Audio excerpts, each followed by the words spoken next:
बहुत है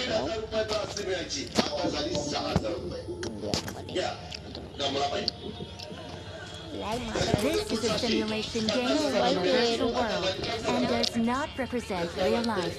Please play in moderation, Let's fight together. and play responsibly. No minute बस क्या न्यू स्टार्ट तो किया ये देखो मेरा मैच लास्ट हो गया। मैं कितना नंबर पे 4 नंबर हूँ मैं 4 पे हूँ।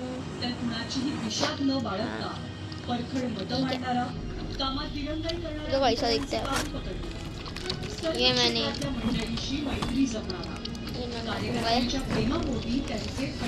देख अब मैं ये दिख रहा शूट पे देखा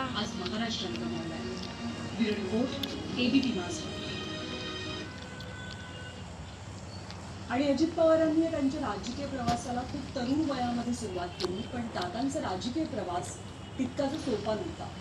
राष्ट्रवादी काँग्रेसच्या स्थापनेनंतर तर पक्षामध्येच इतके प्रतिस्पर्धी होते की नेतृत्वाची धुरा दादांच्या गळ्यामध्ये पडणं तसं दिग्गज होतं। पण तरीही अजित पवारांनी आपलं नेतृत्व सिद्ध केलं आणि ते राज्याच्या राजकारणामध्ये ठसठशीतपणे उमटवलं सुद्धा। अजित पवारांच्या याच राजकीय प्रवासाचा आढावा घेणारा रिपोर्ट पाहूया।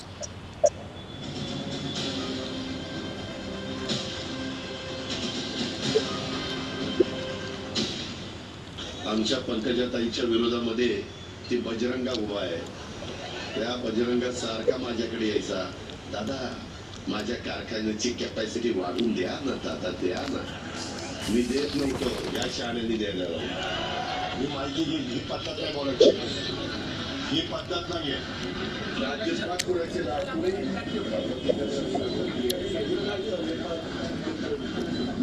यहाँ पे पायल गेमिंग जाती है ना, आप जानते होंगे उसको। मैं फैन का नहीं उसका, पर जानता हूँ उसको थोड़ा। आप किसके गेम के फैन हो गाइस बताना। ठीक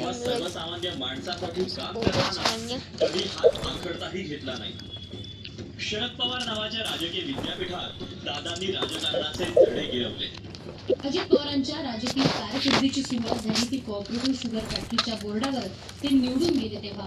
पुढे 1991 साली ते पुणे जिल्हा बँकेचे अध्यक्ष झाले आणि 16 वर्ष ते त्या पदावर होते। त्याच वर्षी दादांच्या लोक राजकारणाचा श्रीगणेशा झाला बारामती लोकसभा मतदारसंघातून। पण नरसिंहराव सरकारमध्ये